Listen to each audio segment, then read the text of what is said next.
In this video, Fracture Rapture, I am going to show you 5 ways how PEMF therapy can increase your bone density, and at the end of the video, I'm going to share with you some bone building tips.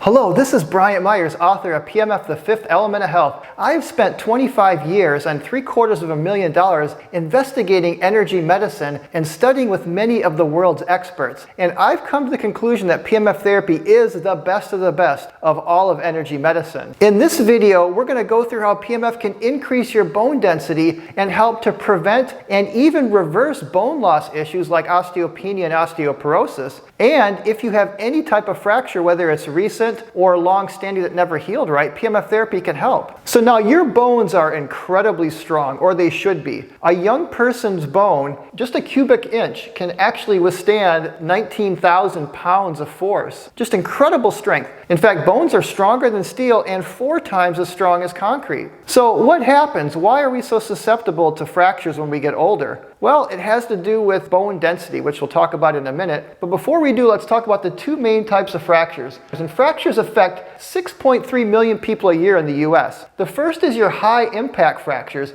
And these are fractures that are falls from a height, like here I got a little person falling off a building or something. And the other type of high impact fracture that's common is motor vehicle collisions, or MVC for short. And these are kind of ways that we're familiar with breaking a bone. I mean, even young people get their bones broken with these type of high impact fractures. But there's also something called low impact fractures, or what's referred to as fragility fractures. And these are the kind of fractures that occur in elderly people due to bone density issues like osteoporosis. In fact, the big problem with osteoporosis is fractures. Most of us have heard the word osteoporosis and even osteopenia. And osteoporosis comes from the root, literally osteobone, English word for bone, and poros, which is Greek for pore or passageway. Now, osteoporosis is very common. It affects 10 million people a year, and 80% of those people are women. Osteoporosis is silent, meaning there is no pain until you actually have a fracture. So don't just think because you have no symptoms that you don't have osteoporosis or osteopenia, especially if you're a female over the age of 50.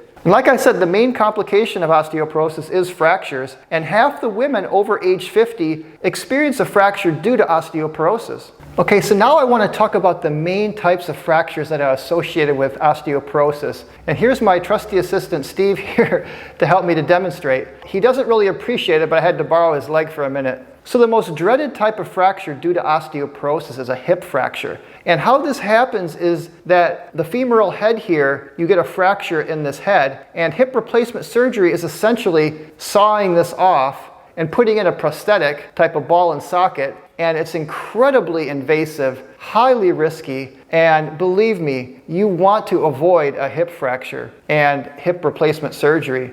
Because 20%, this is statistics, I'm not trying to scare you, but 20% of the people that get a hip fracture over the age of 60 end up dying within a year. 20%, 1 out of 5. So it's it's not just crippling and debilitating, but it can be fatal as well. So besides hip fractures, actually the most common form of fracture is a compression fracture in the vertebrae. And this can happen to your lumbar, which are down at the bottom, the base of the spine, your thoracic, middle spine, and cervical. And these can just happen out of the blue. And they can also be fatal in some cases. It's not quite as bad as hip fractures, but it can be very, very serious. And another common type of fracture is the distal radius fracture. It's basically a wrist fracture. And the reason this is so common is that elderly people, if they fall, let's say on ice, they usually brace themselves with their outstretched hand, and that leads to a distal radius type of fracture. So 2 of the main problems with osteoporosis-related fractures are permanent pain, which is pain that doesn't go away, and just kind of a crippling immobility. So a lot of people end up in nursing homes because of these fractures due to osteoporosis, because they just never heal right. Now, if you're worried or concerned, you can always get a bone density test. And bone density tests are definitely recommended for women over the age of 60 or 65 and men over the age of 65 or 70.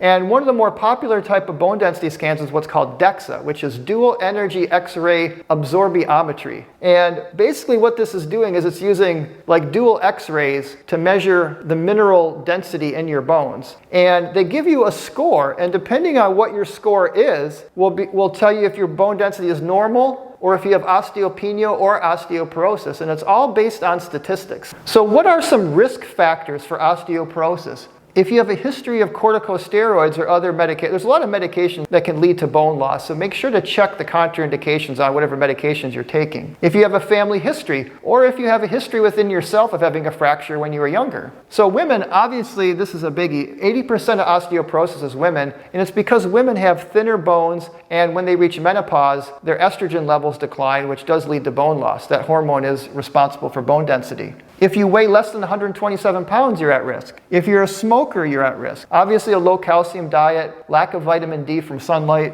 which helps with utilizing calcium in the bones. Lack of exercise, too much sitting can lead to bone density issues. Because again, as we'll see, the gravitational force, just standing alone, creates a force on the bones that strengthens them. I'm going to wait till the end of the video to talk about my bone building strategy. So again, please watch until the end because I want you to have action steps so you can start building stronger bones today. Now, as I've talked about in many videos, PEMF therapy has a lot of research. It's FDA approved for many conditions, over 30,000 research studies. And of those thousands of research studies, the most research aspect of PMF is with healing bone fractures and healing bone.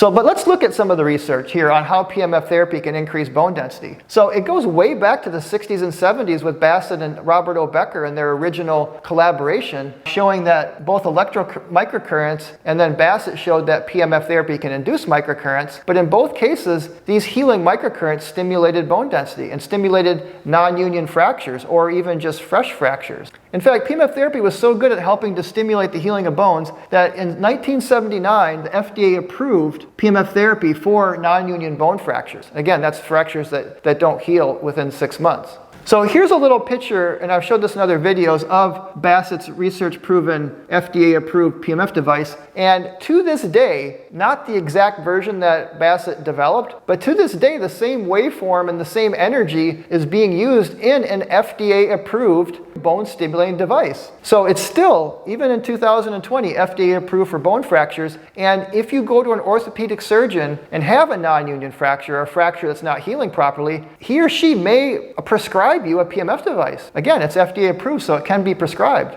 And it's worth noting that the original studies done by Bassett were done using a sawtooth. In fact, the IMRS 2000 sawtooth is almost identical to the original Bassett sawtooth that was, again, is still used to this day. And it's a very complex type of sawtooth, and it has a rapid rise and fall, which is really important, as I've talked about in other videos, because that rapid rise and fall is what's inducing those microcurrents in the bones to stimulate bone matter. So a sine wave PMF system is not going to be as effective.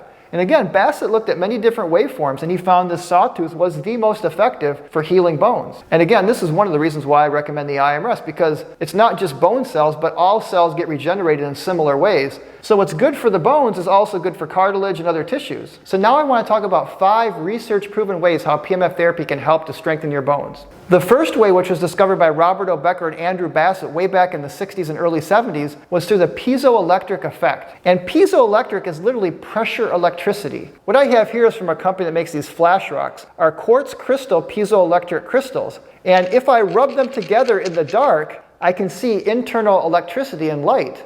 If you take a pair of pliers and are able to squeeze it hard enough, you will see these flashes of electricity. Because when you compress the crystal lattice, it kind of squeezes the electrons out and creates a voltage difference, and that voltage then drives the current. And here's the thing, your bone is piezoelectric, as has been shown in many, many studies. So, and again, this is one of the reasons why PMF therapy works to stimulate bone densities, because you generate these healing currents in the bone that then stimulate osteogenesis and increase bone density. In fact, it even increases stem cells, as we'll see. There was a study done by Hayashi in 1998 that showed that PMF therapy increased, through the piezoelectric effect, electrical currents within the bones that then made the bones stronger in this study in 1998. Now, the next way that it helps is with the reverse piezoelectric effect. And by the way, the piezoelectric effect is using Faraday's law, which again is why we need a rapid rise and fall signal to induce those healing currents within the bone. So If you're just using a sine wave, you're not going to be inducing as much current. That's why you want a rapid rise and fall signal. Now, the reverse piezoelectric effect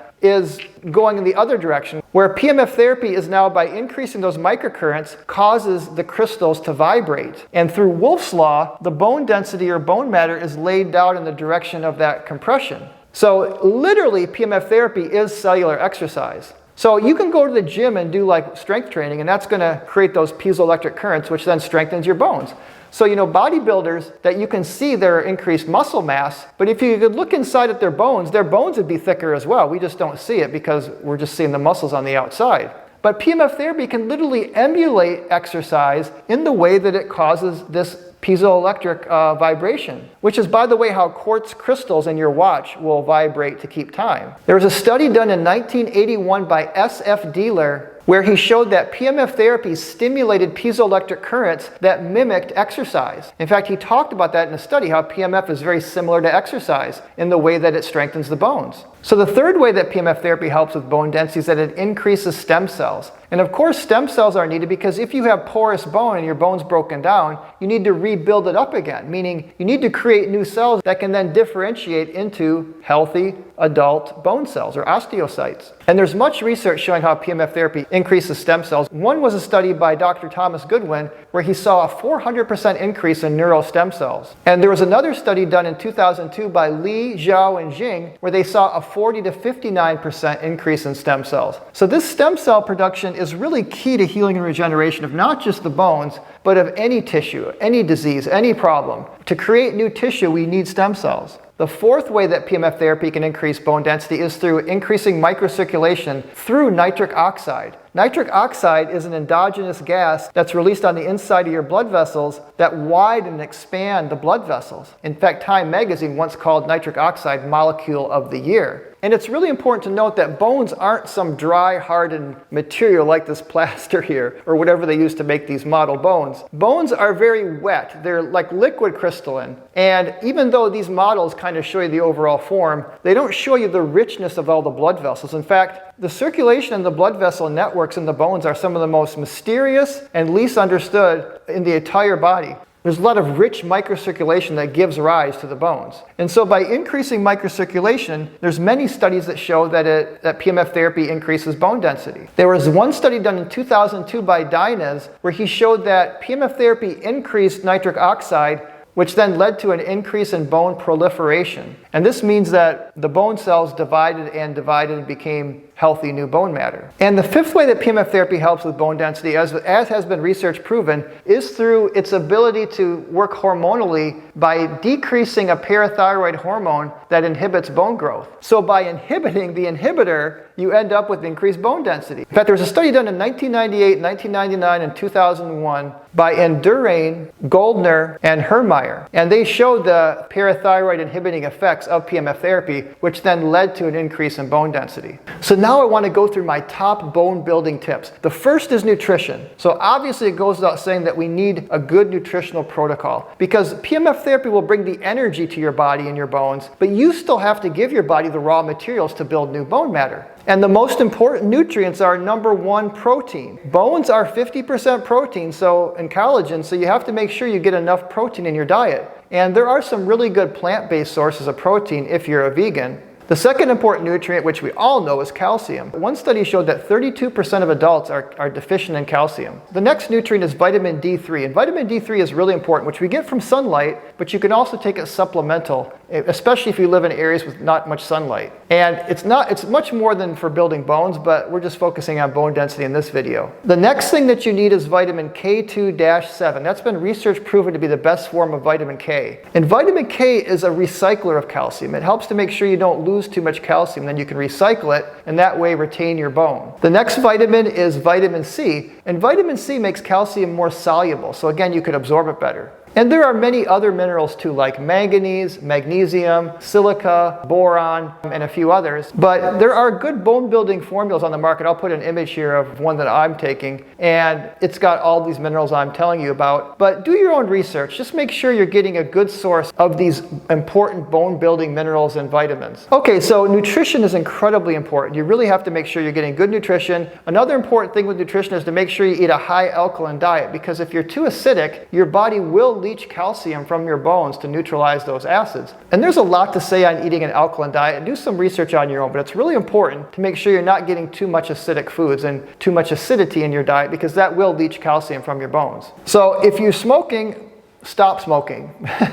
I mean, I don't know what else to say, but certainly smoking has been a risk factor for weak bones. Now, strength training, this is very important, because again, we talk about the piezoelectric effect. When you work out with weights, through pressure electricity, you create those healing microcurrents, and those healing microcurrents will stimulate bone growth. Now, WBV, whole body vibration, I use something called the Juvent, and I highly recommend if you have bone density issues. I would say after PEMF therapy, as far as expensive gadgets go, I would definitely recommend whole body vibration for bone density. Again, there's just so much research, and maybe I'll do a separate video on that at another time, but just look into sound-based whole body vibration that uses micro impact. You don't want to do the really high intensity ones. Just as I talk about high intensity PMF, you don't want to do high intensity whole body vibration either. Okay, posture, and avoid for sitting too much. Sitting is the new smoking. You know, we have to spend more time standing. With sit-stand desks, uninterrupted sitting has been linked to all kinds of health problems, and one of them is decreased bone density. I have here, down here, moved to Florida to get more sunshine. Now, and all joking aside, I do think moving to a warm climate with lots of sunshine can be incredibly helpful if you have a serious health issue, including osteoporosis. You know, be careful. Accidents are usually the reason that we get fractures, and especially if you have low bone density, you have to be extra careful. Like slipping on ice is very common up north. Just falling down, you know, kind of losing your balance. One of the things that whole body vibration does is it helps to improve balance, as does PMF therapy. And of course, PMF therapy, for all the reasons we talked about. And this is my #1 recommendation, is to get a PMF therapy mat and use it every day. You know, at least 8 minutes twice a day. If you have osteoporosis or any bone density issues, I do have specific protocols for that. I work with the IMRS 2000 at imrs2000.com. And if you order from them or you call me directly and you decide you want to invest in a PMF therapy device like the IMRS 2000, I'm happy to help you, and I offer unlimited training and support. And I am so passionate about this because I have seen literally hundreds and hundreds of testimonials, including some bone fracture testimonials. Let me just share one with you. Molly Rose was a customer of mine using the IMRS 2000. She fractured her elbow. The doctors told her it would take 3 months to heal. She used the pillow pad every night for 2 hours, kind of an intensive protocol, just while she was watching TV, really easy. In 1 month, her fracture had healed, and her doctors were actually astounded. They're like, what were you doing? You know, they wanted to know. So in conclusion, I just want to re-emphasize, of all the 30,000 plus studies that have been done with PMF therapy, including the studies that led to FDA approval for many conditions, there has been no condition that has more research than how PMFs help to heal the bones, like with non-union fractures, osteoporosis, etc. It's the same mechanism for all these different areas, but the research is just so overwhelming. So if you have any concerns about bone density, please do look into getting a good PMF therapy device. So thanks for watching. I hope you enjoyed this video, and please do subscribe to my channel. I have many more videos coming, and leave some comments. I'd like to know what you think. And enjoy the rest of your day. Be healthy and be strong.